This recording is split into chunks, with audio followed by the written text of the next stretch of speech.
part. I've got a lot of reasons, so why don't we start with this?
Yeah. Sing along to that. You obviously know it.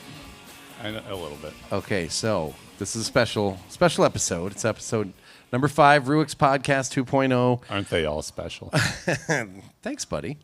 Welcome back. If you're tuning in again, welcome for the first time. If you're tuning in for the first time, I know this would be a pretty good one to tune into. My guest today shares a name with me, and that name is Mud. No, it's Eagle.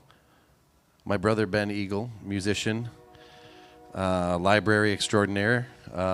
Say hello, buddy. Hello.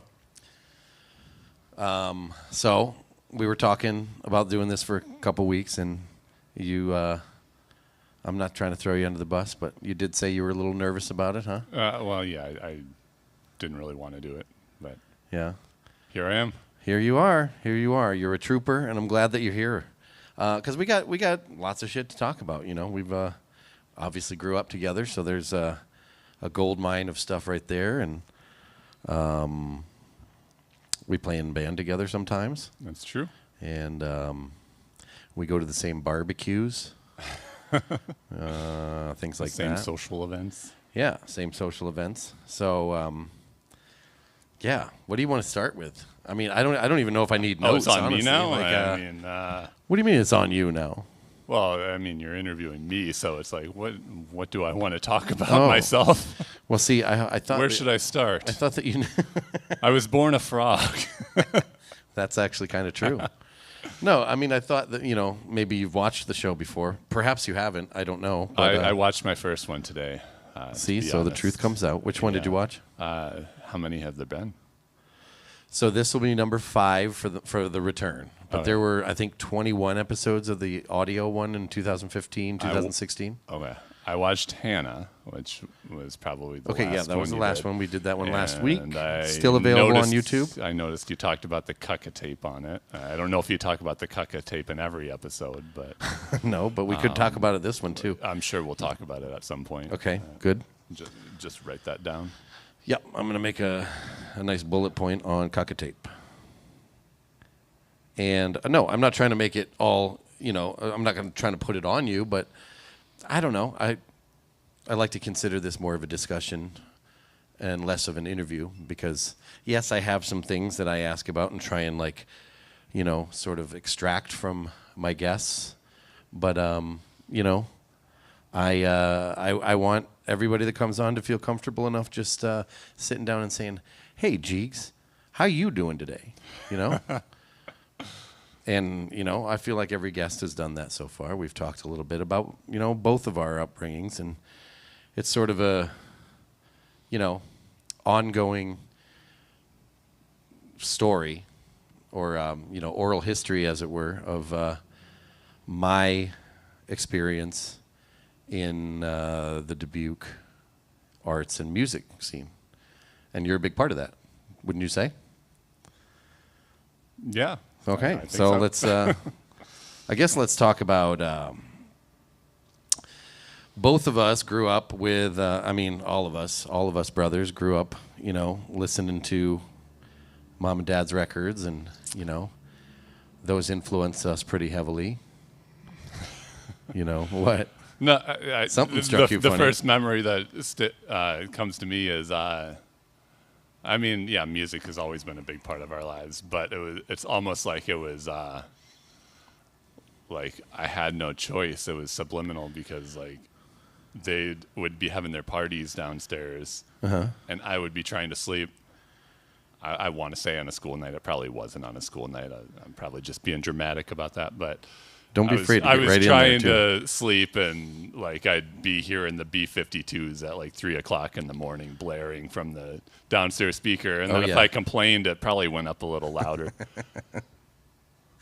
That's probably true, yeah. And I'm 7 years older than you, so I was probably part of those festivities sometimes. I know, my graduation party went until the wee hours. I remember. Our stepfather, Chuck, getting pretty mad at some of my friends for trying to drive home drunk.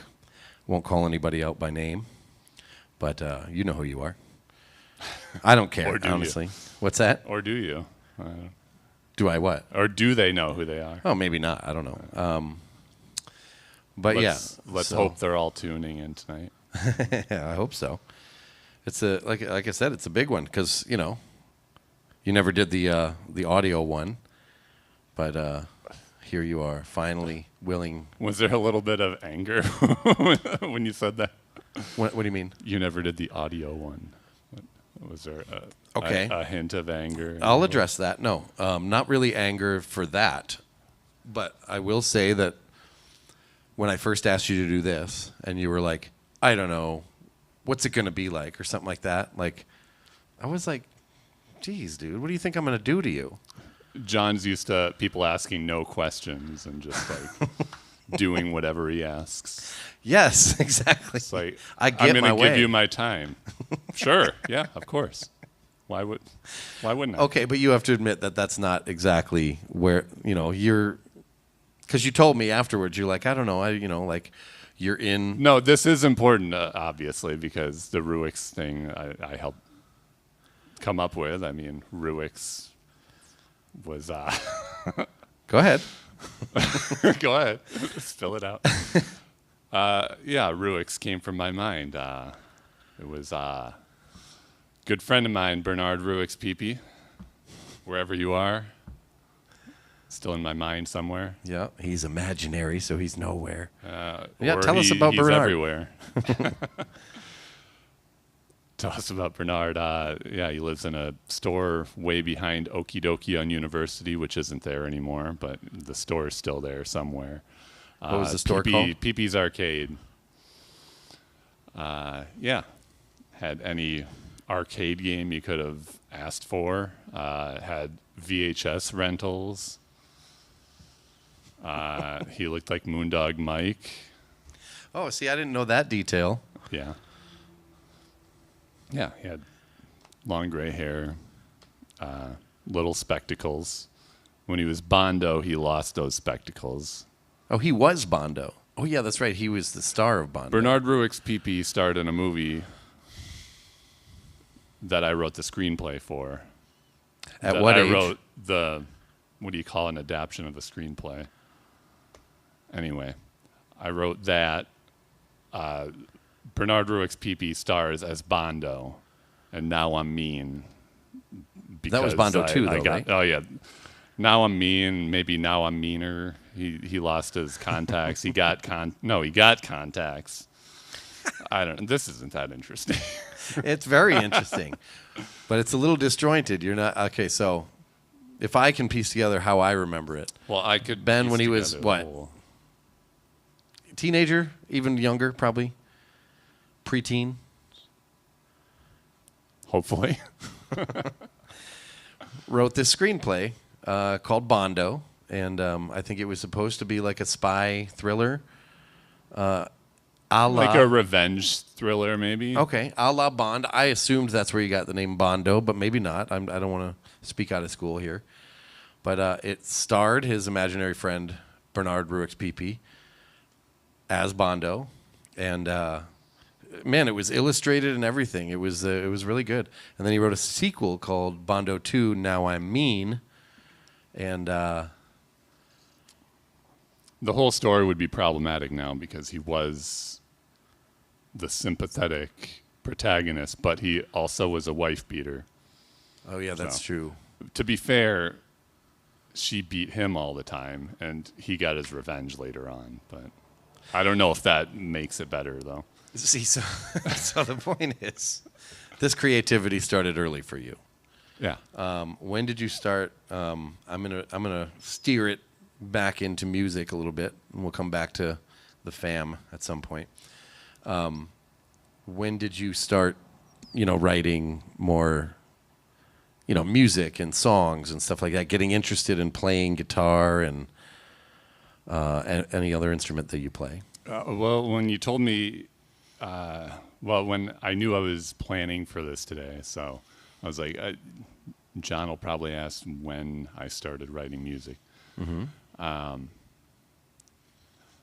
I guess before I started writing music, I remember like dancing around in my room to Queen, like doing Freddie Mercury moves in my room, and then like acting out scenes with toys and stuff, doing that kind of thing, and then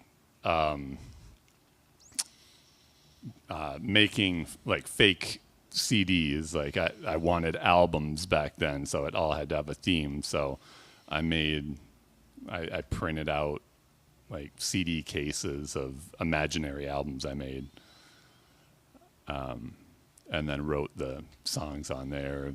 Probably had to have a couple Queen covers on there. But And what were some of those band names that you came up with? I don't remember the band name for that. It was probably just my own name. Ben the Yankee But Eagle. yeah, but I remember one of them was called Black Star, because I thought that sounded like super deep. And then David Bowie went and took your album title Yeah, name. he did actually. Yeah. Somehow he knew. Yeah. Okay, so that led into...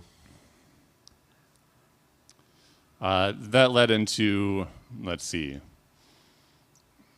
When I first started playing music, it was kind of, I didn't really write songs per se. I always thought lyrics were like secondary. It started when I just wanted to be in a band. When I started playing with my friend Joe Markson and Mark Gruber. We were Reverend Ruix.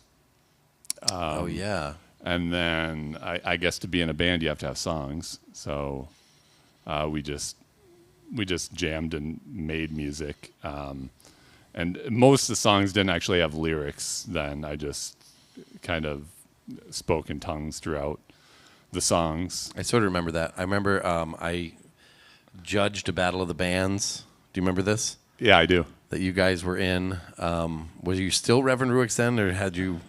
I think that was pre-Reverend Ruix. I don't think we even had a name then. Oh, I feel like it was Hans Or Helmet.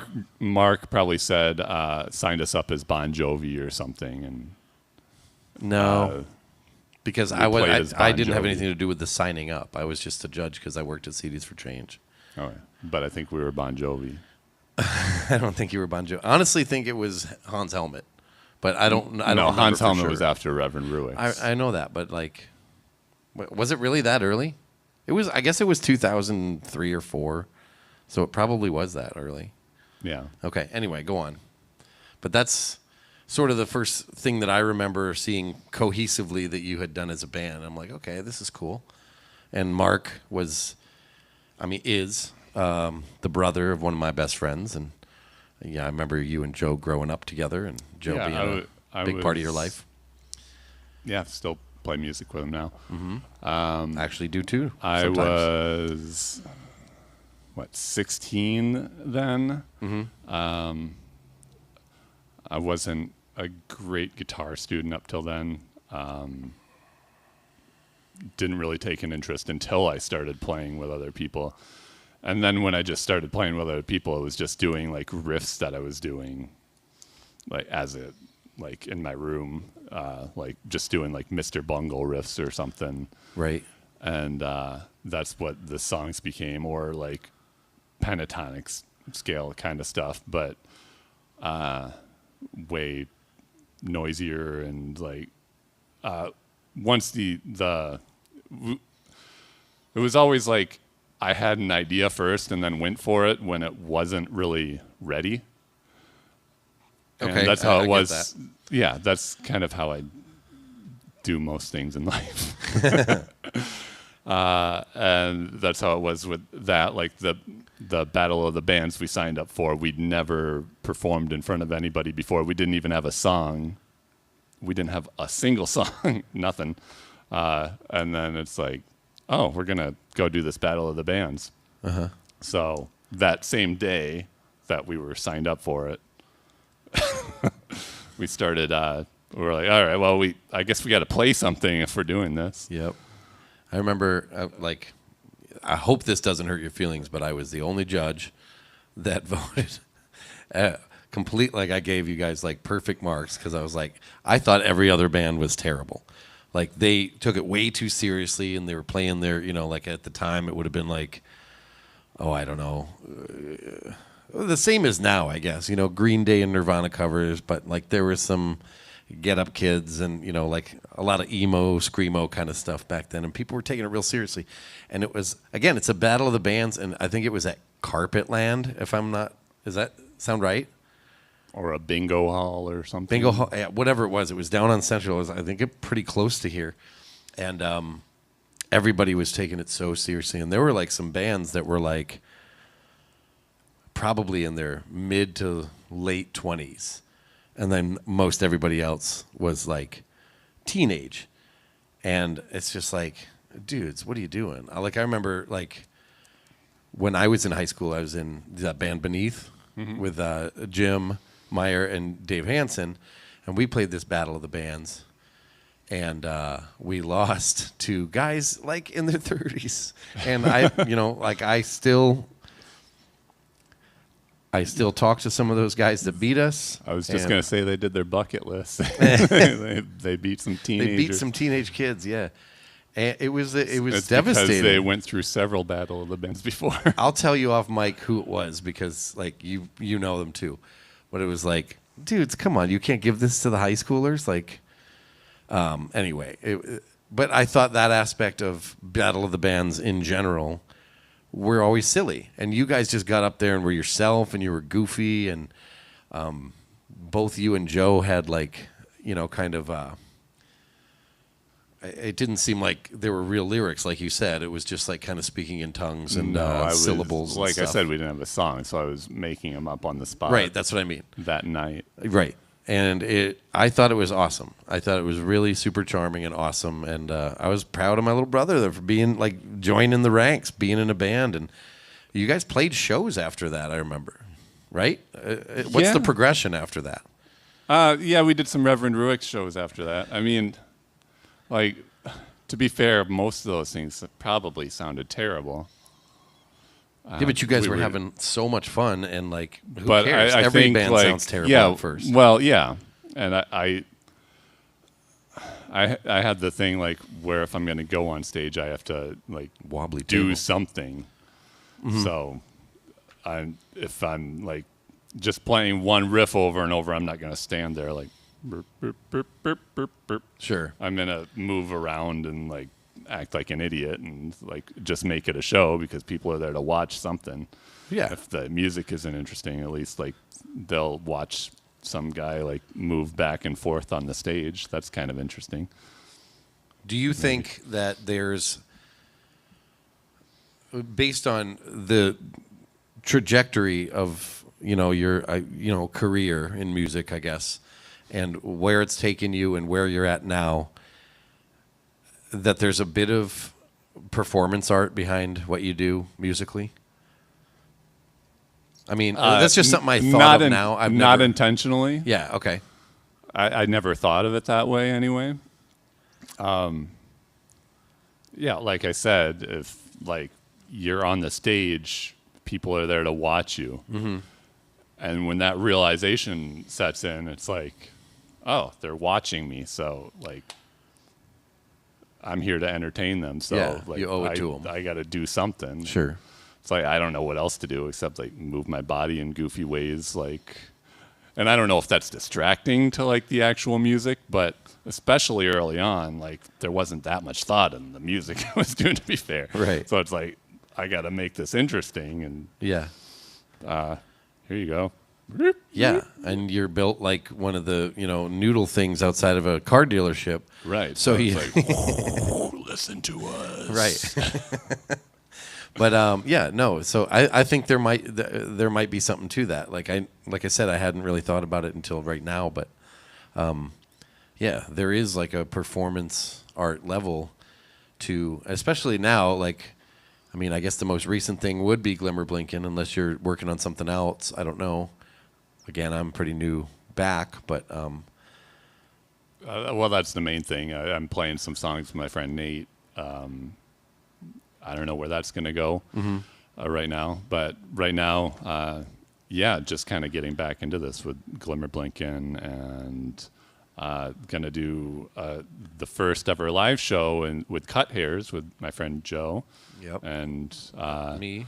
yeah, like half the Glimmer Lincoln's backing that up because you guys were on the first recording for Cut Hairs. So. Right. Yeah. Okay. Well, we're going to come back to that. Let's back up because we started talking about Glimmer Blinken.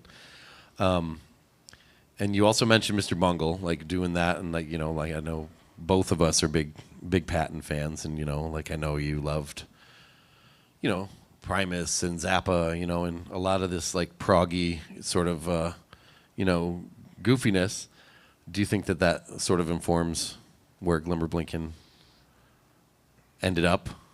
I think so, yeah. I mean, how could it not? Mm-hmm. At the time, most of what I was listening to was krautrock, so that's like, in my mind, I was like, oh, I can like zone out on like maybe a one-chord song, and if you like just focus on that chord and keep the beat like boom, boom, Yeah. bum, bum, bum, bum, bum, make it trancey, and then everyone else can do all these swirling stuff around it, and it's awesome. So that was a big part of like the first Glimmer Blinken album, anyway. I would agree. I think there's some definite like Faust kind of stuff in a lot of those songs that well, talk about the history of the band because like at its like apex, I guess, it became sort of a family band, wouldn't you say? Yeah. First of all, Glimmer Blinken. You want to talk about where the name came from? Because it's also got its roots in our family. Yeah, we all have this like family lore where we pull things from, or at least that's where I pull a lot of inspiration from. Right. And yeah, Glimmer Blinken came from our grandfather. I'm just repeating the stories that have been told to me because I don't remember the guy too much. Yeah. But the story goes, and correct me, you may have heard it different, or you may have actual experiences with him, but that he had a label maker. I don't know if the label maker was new and a novelty at the time. I think he got it for Christmas one year. Okay, or so it was a novelty. Something like that. He was excited to use it and was labeling everything. And keep in mind, he was in World War II. I don't know if that informs the German thing on there, but he was... No, it was because they had a Volkswagen. Yeah. They had a Volkswagen car. And I don't know if somebody just came in and saw all the labels that he put on there, but there was a bunch of like fake German labels on everything in the Volkswagen. So Glimmer Blinken came from his label on the headlights. Glimmer Blinken. Yeah. Some of the other labels. Just do it like to bug Grammy. Like, yeah, I think he's like, just a goofy guy. He would just label everything, but like everything in the in the Volkswagen was a fake German word. So Glimmer Blinken was Blinken was the headlights. The ashtray was labeled Schmoke Gedunka, which would also be I wonder a how good that's spelled. band name. But Pooter Sparkin, I think, was the lighter, the cigarette lighter. Yeah, Pooter Sparkin.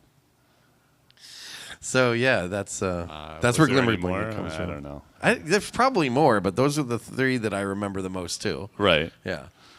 So yeah, that's got its. And so it's when it started, it was like you, Finney. Am I wrong about that? And Beth, your girlfriend at the time, now wife. Just like trace the history real. Yeah, go for it. Not that like it matters to everybody, but it helps me. So, Reverend Ruix to Hans Helmet, which was after Joe Markson moved to New York. Oh, right. That's right. So then Hans Helmet was me and Mark Gruber. Okay. And Rob Like on bass. Oh, yeah, Rob. And we did quite a few shows. And then after that, Mark moved, and then Finney started, Andrew Finsel, Finney, started playing with us. And that was a short stint called the Diversity Kids. Wow, I completely forgot about that. That was with my friend Amy Westby. She was the only diverse one in the band.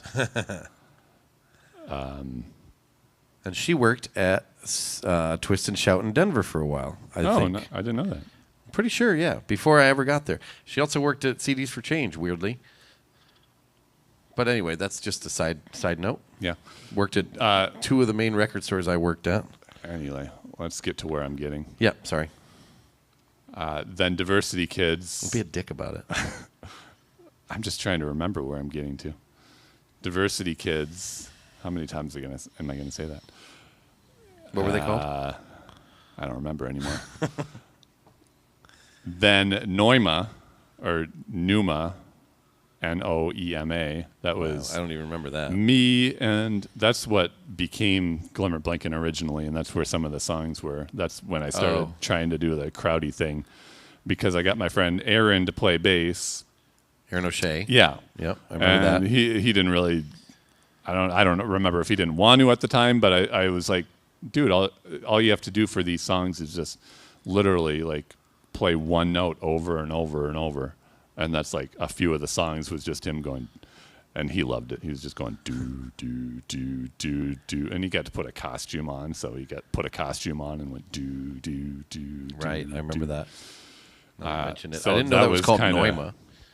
Yeah, so that was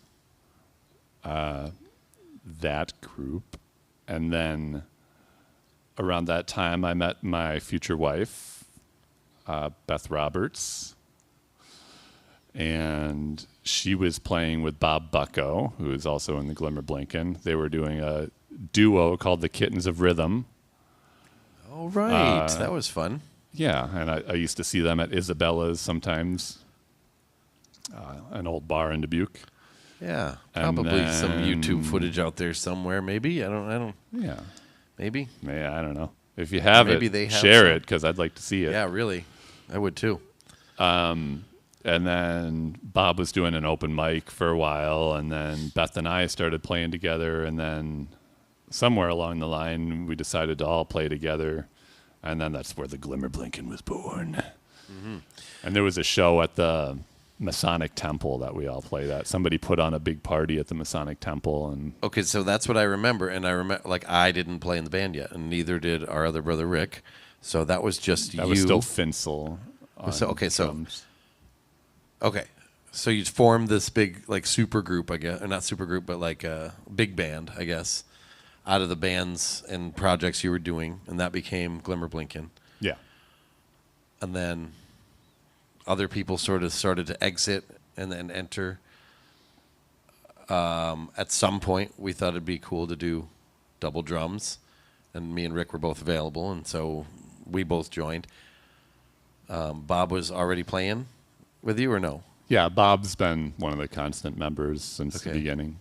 And then Sean, when did he come in? The same time you and Rick came in. Okay, that's what I thought. So that would have been around 2011, 2012. That's when we recorded an album in the basement of Off Minor, right. Rick's bar. Which is most recently the Fox Den Motel, but that's recently closed down too. Anyway, That's when we recorded the Bernard Ruix LP. right.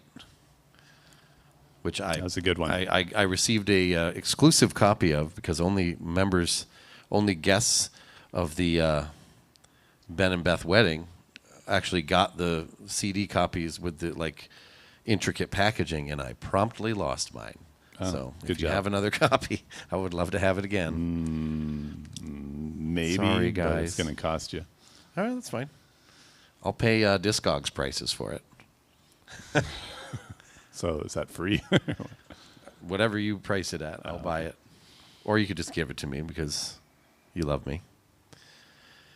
So that's the history. And when I moved to Denver, well, I don't know. We had sort of stopped playing as much before then, right? And I mean, you know, yeah, then life life. kind of happened, and I had Exactly. kids. Around the time I had Esme, I was still working on another album that I recorded with my friend Dave Morrison, who also played in the Glimmer Blinken after that. Oh, that's right. Oh, yeah, we did play around Dubuque a little bit with that lineup too, with Dave Morrison on. He wasn't on drums. My friend Will was on drums. Dave Morrison was on bass. But yeah, I think I played at least one. we show recorded an with album Dave. while he was living in Missouri, and that's the second. I just called it the Glimmer Blinken because why not? It still had some Glimmer Blinken members on your it. band, bud. Bob was doing stuff. Recorded some sax on that album. That was the Golden Days album. And that's when I sued you for using the name. Yep. No, I'm just kidding. And that's when we stopped talking for years. And, Yeah. No, but I remember, only, like only I in the moved, courtroom. I lived in Denver for years, and we did one show, I think, reunion at Blue Room. Is that right? Yeah, in 2019 or 2019 or 2020. Yeah, it was the New Year's Eve, I think, right before 2020. Oh yeah, right. And okay. I remember that show was awesome. It was awesome, and we practiced 0 times. Yeah. It ended up just being it great. all just clicked again. So that brings us to 2024, where we're actually, I mentioned this, so it's not a spoiler or anything, but I did mention it. I think when Hannah and I were talking last week, that we're doing a show this summer here at Smokestack, Yeah, in August. and maybe more. We'll see. August 20. I shouldn't say the date because I'll probably say the wrong date right now, but I'm not sure either. 20 something. It's a Friday night. Yeah, Friday. Okay, so I might have had it wrong last week too, but it's always going to be available on smokestackdbq.com. That's my fail-safe. Like whenever I can't remember a date, I just check out the Well, fucking yeah, website. people look up things anyway. They don't need to. Exactly, It's not going to like, you said it was this time. And then I didn't listen to anything ever, and didn't look at social media for. I wrote that on months. my calendar. But okay, that's so that's coming up, and that's going to be exciting. Kick the dust off those songs, and just play together I've again. been excited to do this again. I've been kind of working on new stuff anyway, and it's all kind of. I mean, not. I've always been like kind of doing some stuff, but it's been a while, so I'm excited to be playing out again. Beth and I did stuff for a while. The duo, Bunjay Biff, that was our duo, but bring the full band back will be good. Any of these, kind of Ben Eagle offshoots available on like Bandcamp and stuff like that for them? Anybody watching or listening to check out? The 2 Glimmer Blinken albums, Bernard Ruix LP, and Golden Days, and another project I didn't mention I kind of briefly mentioned it, was Cut Hairs. My friend Joe lives in Minneapolis now. We've been recording stuff. That's me putting lead guitar and stuff on his songs. I contributed a song or two, And my contributions to, like my connection to that is, I think in 2015, 2014, something like that, I played some drums on some of those early songs, and he's going to maybe come down and open the Glimmer Blinken show like we are. yeah, Is that what I we're all understand? going to play Cut Hairs songs too. That'd be awesome. So- Maybe get him on this. Hope you're working this on show. those. Me and you, buddy, if you're watching. You and who? I said maybe get Joe on this. You know, He is on it. on this show, the podcast. Oh. Like maybe get It's him like on you're it supposed sometime. to be working on these songs. No, I don't mean the show that he's already playing. I mean, I know you like to roll in and everything and just like do John Eagle. I'm saying, but- yeah, maybe if he's in town and he wants to do an episode. I mean, he's a big part of the Dubuque music scene too, and he could help piece some stuff together. I'll ask him. Or you can ask him. Well, yeah, I can ask him too. I don't need to I'm be not the afraid of the him. middle person. All right, Ben. Jesus All Christ. right, What else you want to let's talk talk about something Okay. interesting. So, music. You love it. I love it. I like to play it sometimes. So do you. Yes. What else do you like to do, Ben? Are you involved in any other mediums of art? Don't get me started on art. We'll be here all night. But seriously, do you, music's sculpt? No, I Do don't. you farm? Music's the main way I do any kind of art. I write words sometimes, but it's in my head. It's if I'm writing words, it's to songs. Yeah, I don't know. Do you remember creating? I'm just going to bring it up because one person that you know that we both know asked about it today on Facebook. Do you remember creating your own wrestlers? Yeah, When you were little? of course. Yeah, let's talk about some of the wrestlers you created and the theme songs specifically the theme songs that you created for them. Ben, the Yankee Eagle, Which is how you are in my I was phone an forever. all-American,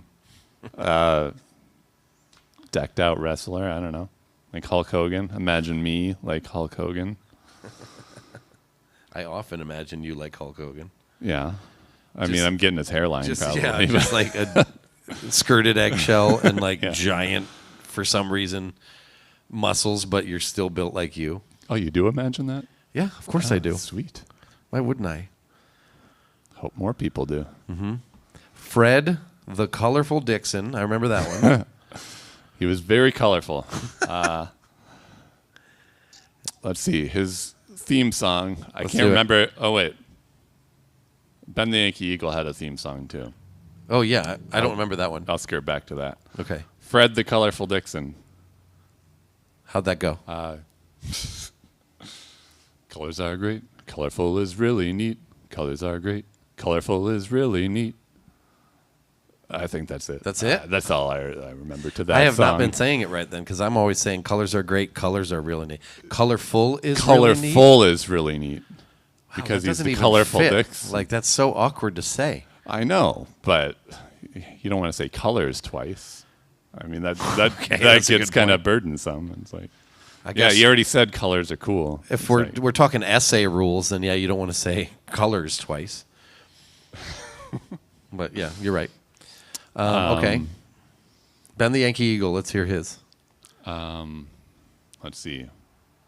Oh, that was just a ripoff of a video we had to watch in school about the Boston Tea Party. So it was just that. That's right. How did it Now, go? wasn't that a party? The Boston Tea Party. That English tea tumbled in the sea and the fish drank like a party.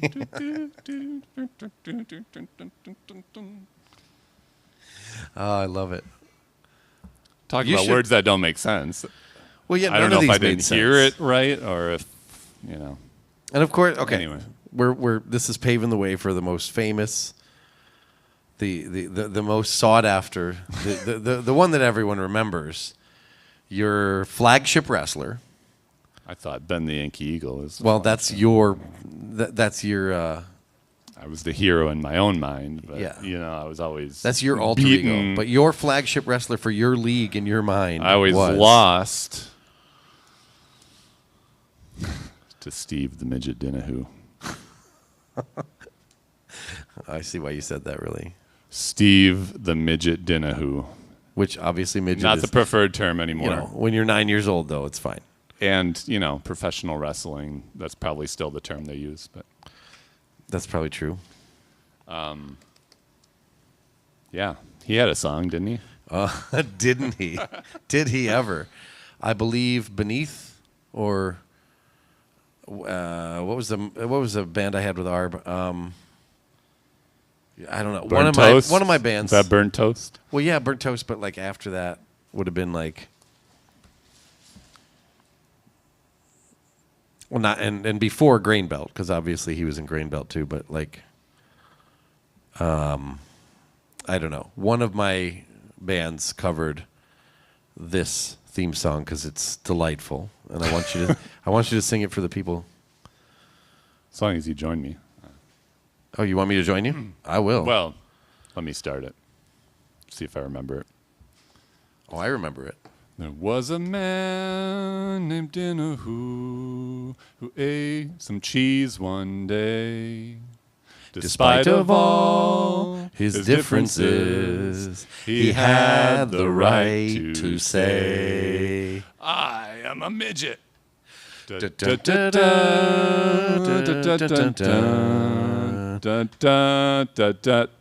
Dinahoo. Steve Dinahoo, that's Dinahoo. Steve Dinahoo. Yes, Dinahoo. Steve Dinahoo.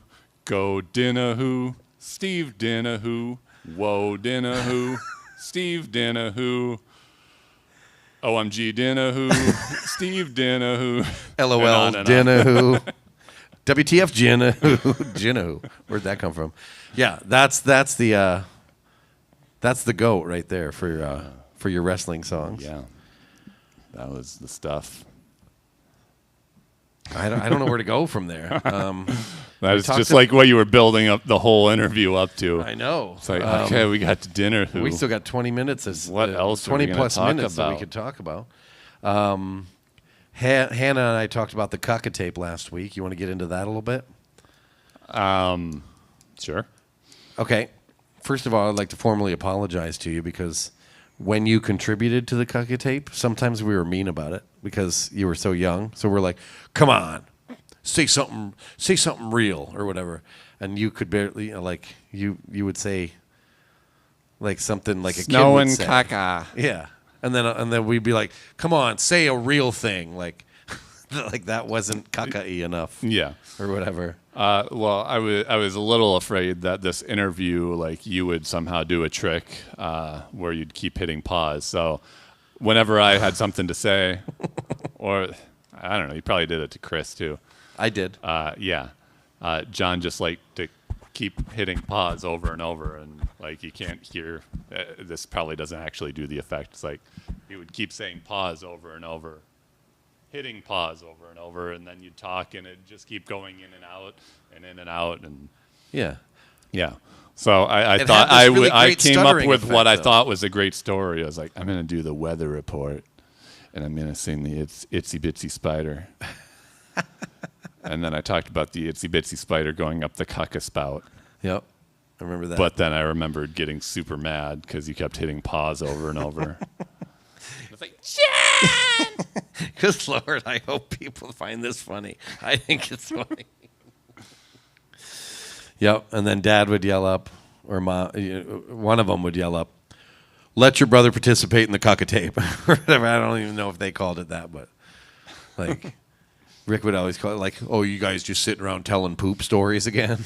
Or saying poop stories into your recorder again or whatever. But it was art to me. Yeah. And I still don't know where it is. So when's the last Cucka tape you made? 1992. Oh. That was when we were staying with Dad and the dreaded Joan. I'll say her name because fuck her. But, I'm not going to say her last name because nobody's going to know who she is anyway. But, this was the evil stepmother. And our dad doesn't even know how to use the internet anyway, so he's never going to listen to this. But, his wife from hell. Who they're no longer together anymore, obviously. But it's not obvious. Like he'll. Yeah, he some was. People Yeah, he did not get out of that very easily. Stay in their routine their whole life, I guess. Yeah, exactly. I mean, he seems happy now. He's been with Robin for quite a long time, and excited to see him this summer. We're going to Maine, where we're from, this summer, and that'll be fun.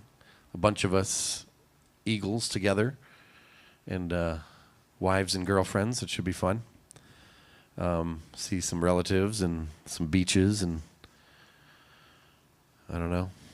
Maybe we'll find inspiration for a new Cucka tape.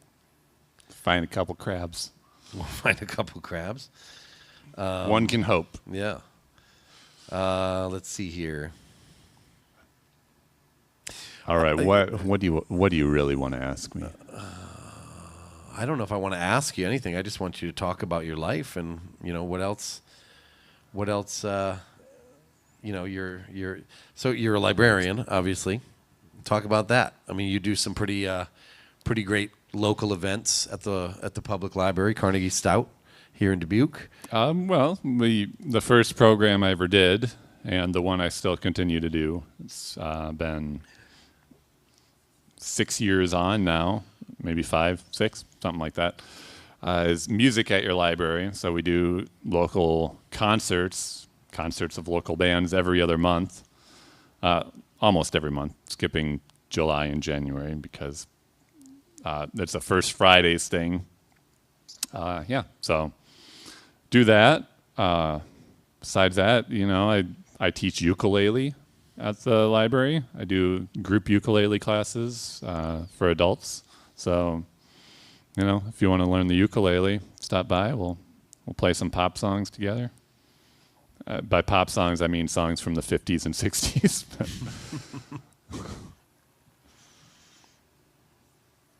Okay. I thought there was more. I was waiting for more. I mean, did you is want there me any to talk other about my work? What's that? Did you want me to talk about my work? I mean, yeah, I do all types of programs at the library. Filing. Yeah.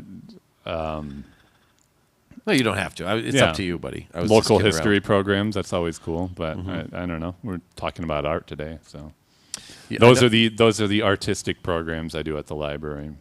Yeah, cool. And you still teach guitar or no? Not so much anymore. No. You did for a while, though, right? No, being full time at the library with 2 kids is takes up plenty of time. Yeah. And how's the home life then these days? It's good. Good. Yeah. Yep.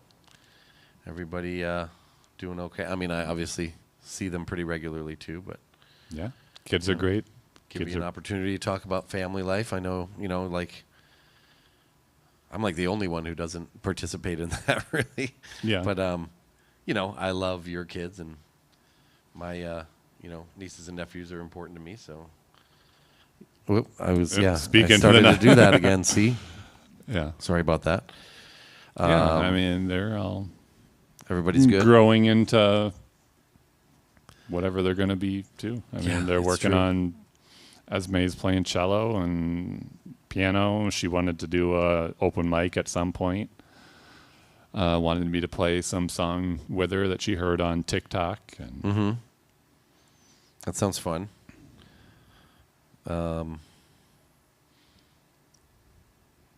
Okay. Well, you want to talk about collecting records and stuff like that? I don't know. Sure, I collect records like a lot of adult men. Go on. I don't know. There's not much more to say about that. I listen to music. But you're not allowed to listen to the same music as me, or No, not at all. that used to be a thing that we did as kids. Like us older brothers didn't like you younger brothers listen to the same stuff. I don't know why that was. That was just such a weird thing to do. That was all you. You were just a dick. Oh, okay. I think Yeah, that's all maybe. there is to it. Maybe. No, you were the older brother. I see it in my own kids too. You're protective of your identity is made up of the things you like. So You think that's what it is? I think that's a big part of it. Okay. That I don't care if about somebody it now, starts but listening to your music, they're like, "No, that's me. You are a ZZ Top, Chris. You But I love are a ZZ ZZ Top. Top guy." like why? Yeah. Well, now you do, but did you then? You're like, no. Yeah, but I thought they were. I thought they were safe enough. You're like, where, this is safe. Yeah, I didn't discover this, so you guys can listen to it too. You're the younger brother. This is what you get. Yeah. Well, whatever. We were all stupid. You think it was all me though? I was the big dick. Well, I mean, we're all dicks, but that There's a I there's mean, a for- specific, like what's the word I'm looking for? Dynamic, I guess, amongst our family. I think that people sort of recognize where like you're like the angel of the family somehow, and I don't know how that came to be because you can certainly be a dick sometimes. yeah. I guess it's more passive, I guess, because I'm just You never developed any big I was addictions. more You weren't neurotic like about Yeah. everything. So Yeah, maybe. You are the nicest, probably. it's all fake. It's all fake. No. I don't know. No, it's not fake. Well, I don't know. Some of it could be. Nobody's nice all the time. What else you got coming up? I mean, you talk. Okay, so when's the next music at your library? The next music at your coming up? library is September. Oh, you don't. So you don't do it every first Friday then? No, I skip July, and it's every other usually.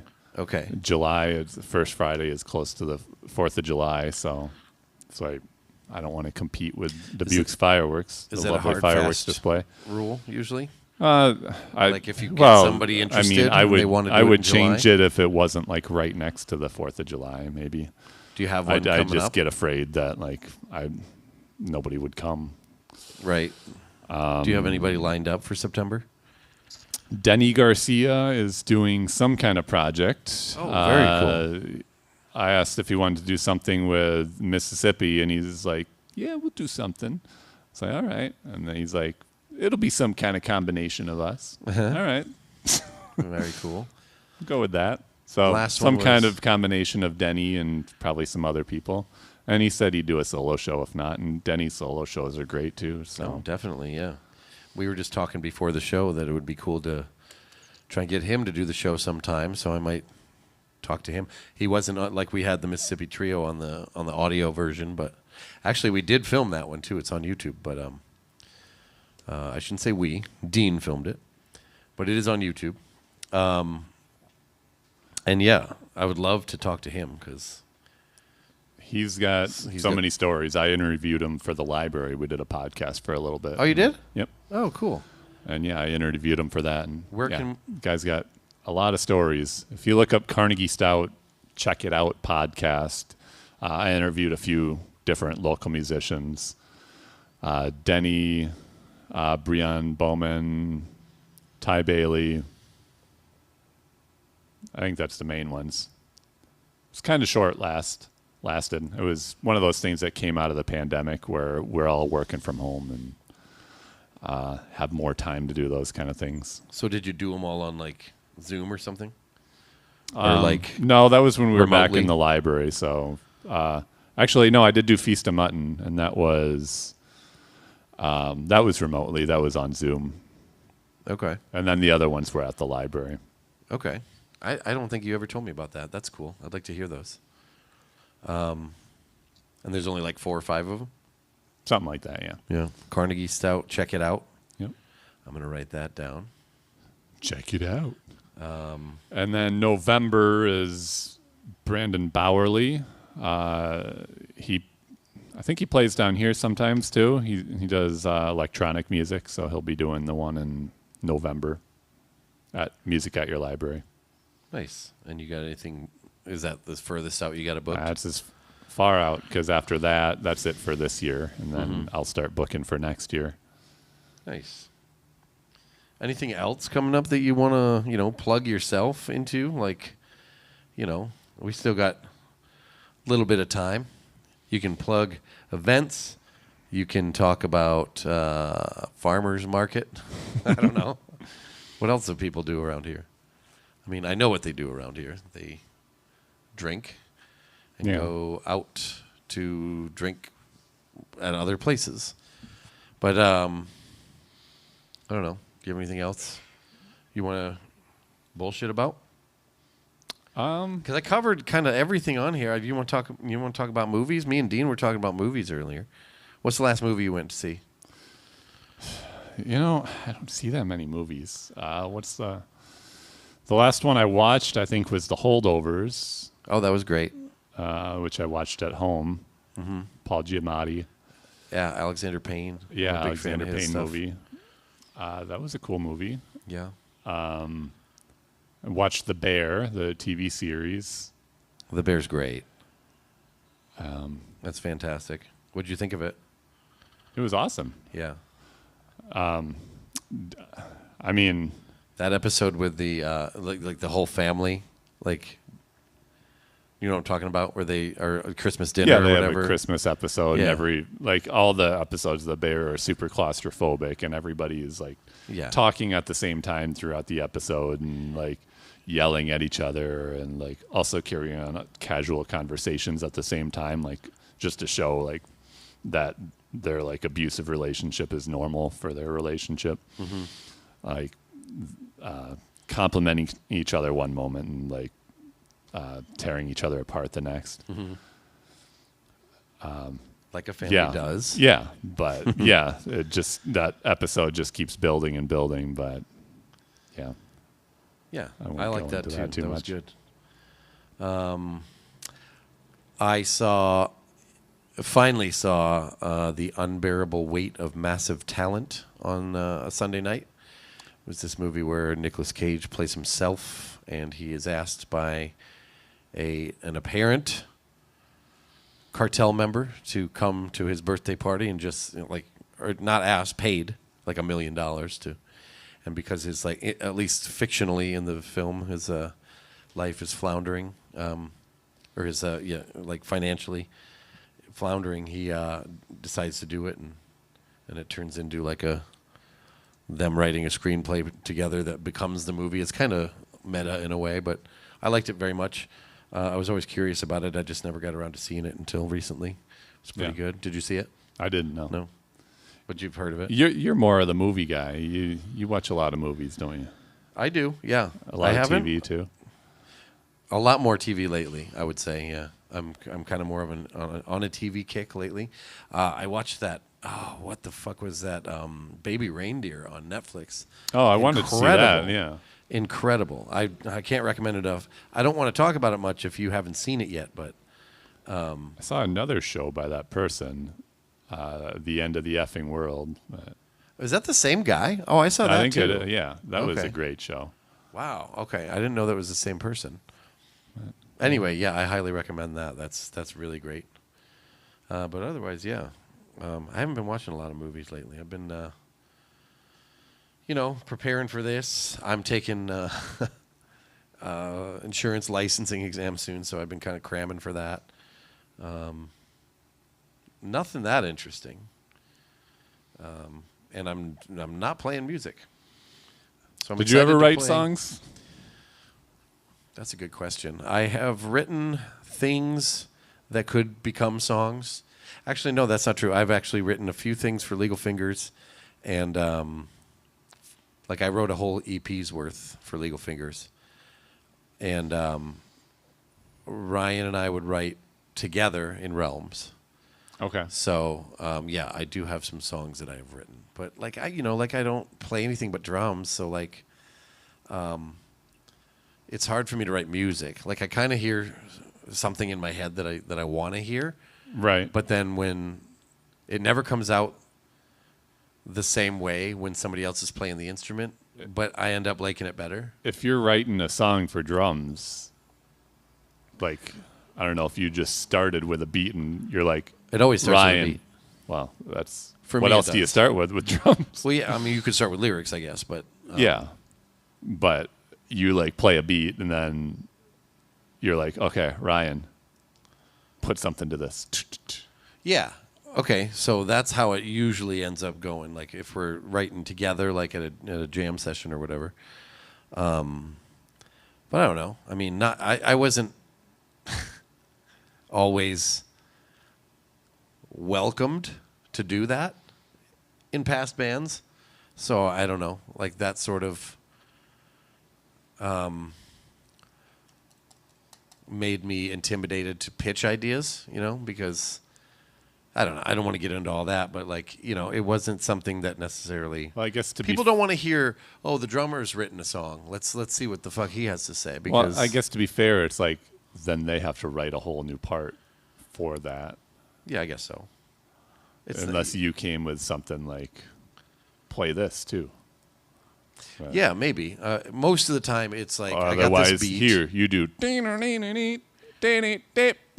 have tried that before. Well, that's what I'm saying. I'll have something in my head, like like a bass line or something, and then I'll give it to Ryan. I'll be like, play something like this, and then he'll come up with something better, and I'll be like, okay, that's not what I had in mind, but it's better. I like it better. That's what I've always liked about writing songs, like especially with the Glimmer Blinking.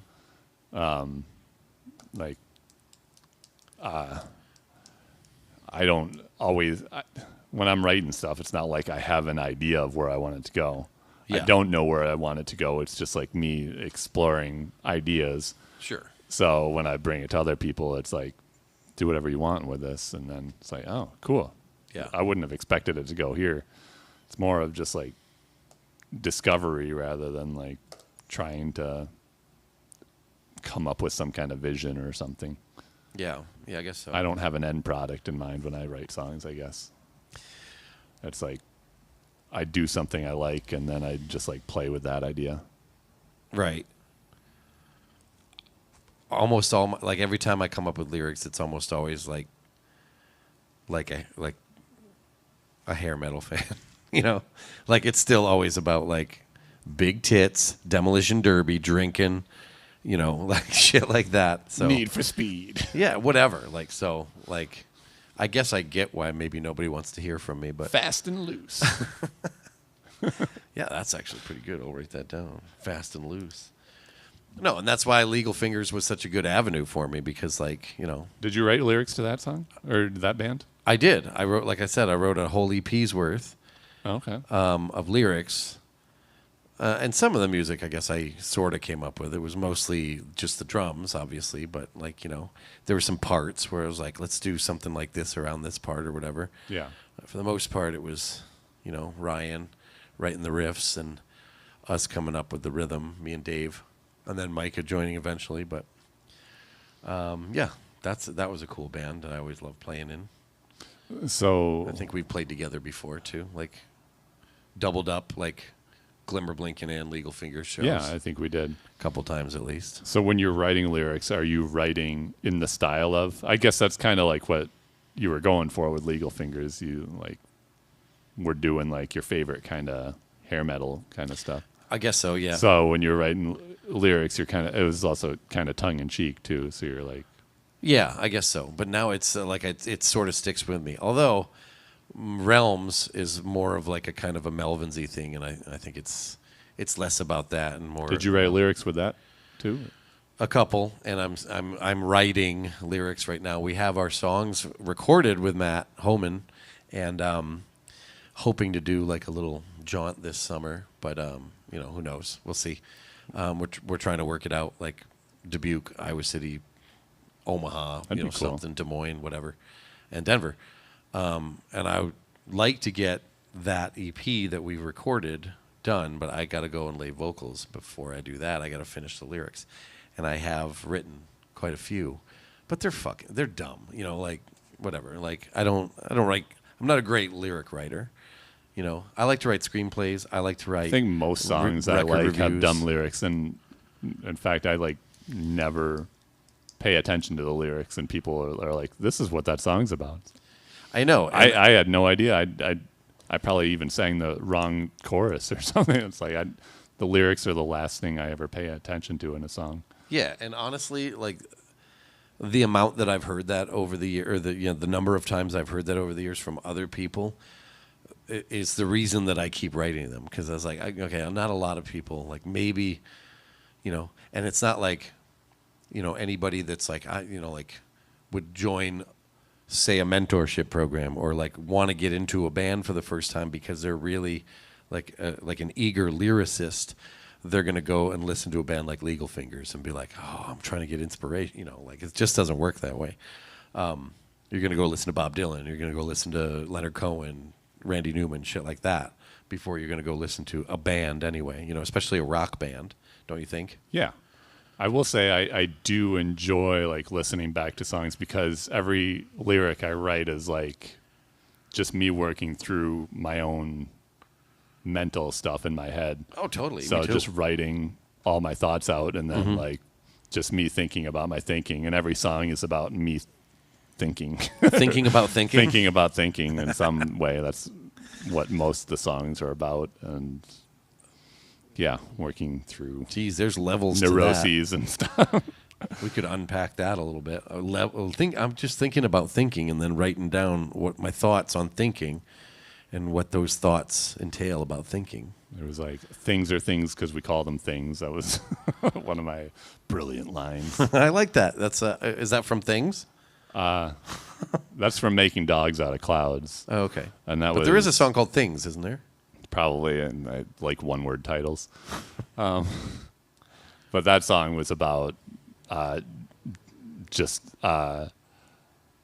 don't know, some kind of philosophy I was reading at the time, but just how we make the mental pictures of the world and how it doesn't line up with what the things are actually. It's just categories in our mind of like whatever words we have, but maybe it's all one. But like it's like when you make forms out of clouds, it's like that's how like the physical world is or something like that.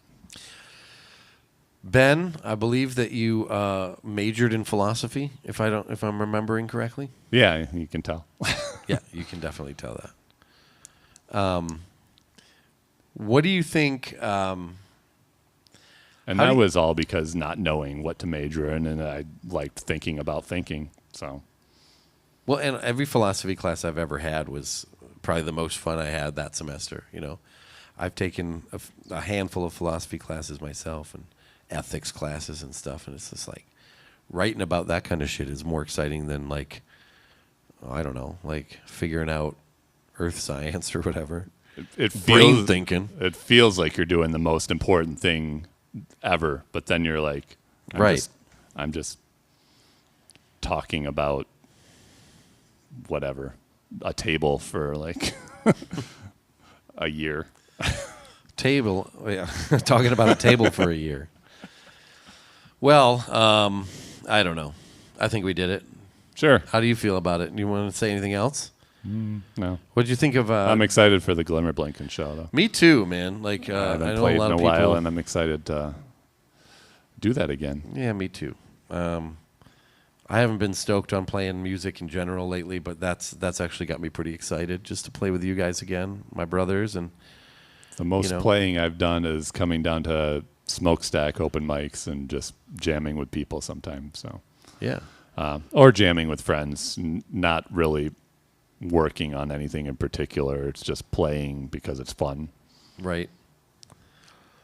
What did you like? How do you think that there was any intimidation behind you being like the youngest in a family of brothers that all also became musicians? I mean, with the exception of Chris, obviously, but we love him for other reasons. He's talented in other ways. I don't think so, because I didn't play drums. So you and Rick both played drums.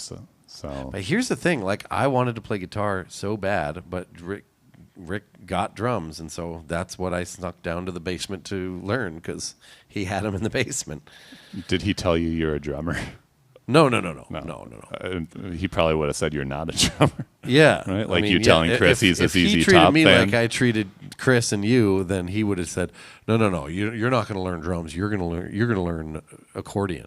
No, did he teach you? Accordion's your favorite. Did he teach you, though? Or? Yeah, he taught me a lot. Okay. He taught me a lot. Cool. But, we just ended up developing different styles over the years. But like basic beat, like how to keep it and keep rhythm and time, all him. That's cool. Yeah. And I stuck with hard rock and metal and stuff like that, and he went, this other kind of jazzy way, and that's why I think we both, work as the dual drummer thing in Glimmer Blinken. A lot of bands with two drummers don't do it that way. Honestly, I didn't think even like when King Crimson did the 3-drummer deal, I didn't think they were even doing it like to the potential that they could have been. Right. It seemed like they were all playing the same shit. But yeah. The only other band that I've seen do it, like, where it was pretty impressive and the two drummers were so different, was the Melvins. Like when they had the big band thing going on with Big Business, but they were similar both kind of similar. That was, it seemed more about power and like getting a lot of volume out. Not that they weren't doing anything intricate, because they were, but with you and Rick, that dynamic, it works because you're like way different in styles. Yeah, it's almost like he's keeping like a light percussion thing going while I'm doing the Dale Crover power, Right. thrusting You're keeping the beat heavy down. 4/4 beat, and Yeah, I he's think playing it's fun. everything around the 4/4, Right. or whatever time we're playing in. Yeah. And then you came along and learned guitar. Wasn't anybody that taught you to play guitar in our family? No, I took lessons from Mike Lloyd at Rondinelli's Oh yeah, love that guy. for a while. I wasn't the best student then. I didn't practice much. But I did learn a lot from him. Yeah. It was mostly my fault. But I didn't start playing until I realized, like, what really got me playing more is playing in front of other people, just like doing that battle of the bands and being like, all right, I'm going to get up here even though we don't have anything. And that was kind of a rush. I mean, like, going up unprepared to do something. It's like, Yeah. It's like, okay, that's kind of cool. I bet it'd be even better if I had something prepared. And you're like, okay, so actually, this is a good point too. You're the first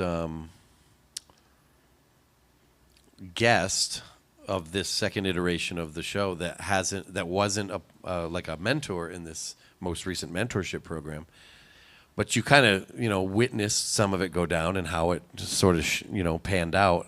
Sure. If you had something like that at your disposal, when you were some of those kids' ages, do you think that would have been helpful to you? Oh, yeah, absolutely. Yeah. I mean, I think I did kind of have that going on once I got to high school. Right. Having you and Rick as older brothers, that was a big thing. I mean, you two were mentors that way because you guys were already doing the thing. Mm-hmm. So I knew that I wanted to do that too. Yeah, and then just getting out there and doing it and having other friends that wanted to do it, that was a big part of it. So I didn't have the formal mentor thing, which that would have been huge and probably would have started things earlier. But Yeah, and not a lot of kids have that, Yeah. and that's the whole point of the program, obviously, but it's kind of a cool thing. yeah, it's an amazing thing. And I don't know if it's the thing where not everybody is like playing music, like, or trying to play music anymore as much as it was like in the 90s and early 2000s. Mm-hmm. But just keeping that open to people that, hey, this is a great way to express yourself. Yeah. And It's like just, every feeling you're going through, it's raw feeling out there that you can just get out there. yeah. How did you feel about this this kind of artistic community growing up? Did you find it inviting or not as much during your era? Because it does ebb and flow. I've talked to people from different generations over the years, and I don't get the same answer. It's surprising. I thought there was a lot going on when I was growing up. Mm-hmm. When I first started playing, I was doing I used to go to the open mics at the Busted Lift when I was like 15, and then I kept going to those. And then when I started playing, it was like you were playing, International Waters was playing. Oh, yeah. Hot Carl. Early 2000s. A bunch of different projects, yeah. So there was a lot of bands. There was different venues trying new things. There was a place called Boulevard Joe's on Loris. Wow. That was doing shows. Bringing up stuff I completely forgot about. I went to a lot of those shows. Helps that it was right down the street from Mom's house, too. Saw my wife play, my future wife, at, what was it, Mississippi Mug? Is that the one that was on the corner of Central? Owned Yes. by PJ? Yeah, it was on the curve, right? Yeah, she was in a group playing with her brother. Yeah, I think she was playing with her brother's group, the Better Boyfriends, that night. Okay. Yeah, saw other friends play there. Nice. I feel like there was a lot going on when I was in high school. And I do too, but I don't always get that. But I think venues have a lot to do with it. If some close, then there's going to be a dry period. And yeah. I don't know. Not to say it's always there forever. I mean, it depends if people are interested in doing it. True. But even during dry with periods. this whole mentorship thing, it's kind of clear that there are plenty of people interested in doing it. Yeah. They might just not know like how to go about it or where to start. Yeah, even during dry periods, like it's fun to go out and like create your own shows, but it's not always that easy. And I forget that sometimes because clearly, I don't know, you and I are close enough in age where, we grew up in sort of the same scene. You were maybe a few years behind me, but like, creating your own shows was like, I don't want to call it easy, but like accessible, something that you could do, with, sort of a degree of simplicity, like there was enough people to help you in that community. And I don't know how it is now. It seems like it's getting better, but like, like I said, it's kind of ebbed and flowed over the years from my observation anyway. I know there's people younger than us doing it, so if they're kind of leading it, then that's a good thing. That it's not just the same people from our generation leading it. True. As long as there's other younger people putting on shows, and I don't know, that seems like a good thing. Yeah. We're good and over. 15 minutes over. You want to talk about how you were a frog before we go? A couple people brought that up in the comments today. I put up a little post about how I was going to talk to my brother Ben tonight on the socials. And I said something about we might just talk about frogs and records and whatever. There's a definite reason, and you brought it up earlier in the show. You said I was born a frog. Yeah, I mean that's a it's fact. Pretty close. That's a fact. Yep. That's all there is to that. Yeah. But I don't want it to seem like I'm making fun of you, so I'd love it if you talked about your origins as a frogman. Well, I mean, I was born a frog, but as with every human being, you're just one day thrown into a family. You don't know how you got there exactly. You don't know your history. So I don't know how I became a frog or how I started as a frog, but that was my beginning. But I was thrown into the eagle family somehow. And there we are. Okay. I love you, buddy. My brother, Ben Eagle. I think we're done. We've sort of exhausted all the things we're going to talk about. And good Lord, I don't know, if any of that cucka tape stuff is even worth it. You're still dreaming. All right, get to the point here. When's the Glimmer Blinking show? Every episode, John's like, I wish I could find that cucka tape. My life would be way different. It might be if only I found that tape. My life would be complete. It might be the thing I talk about. And yeah, it would be. Your holy grail. Yeah. So honestly, I want it. That thing is so like sample worthy. Are you kidding me? I think what you have to do is recreate it from memory with Chris, and that's the closest you'll get to ever hearing it again.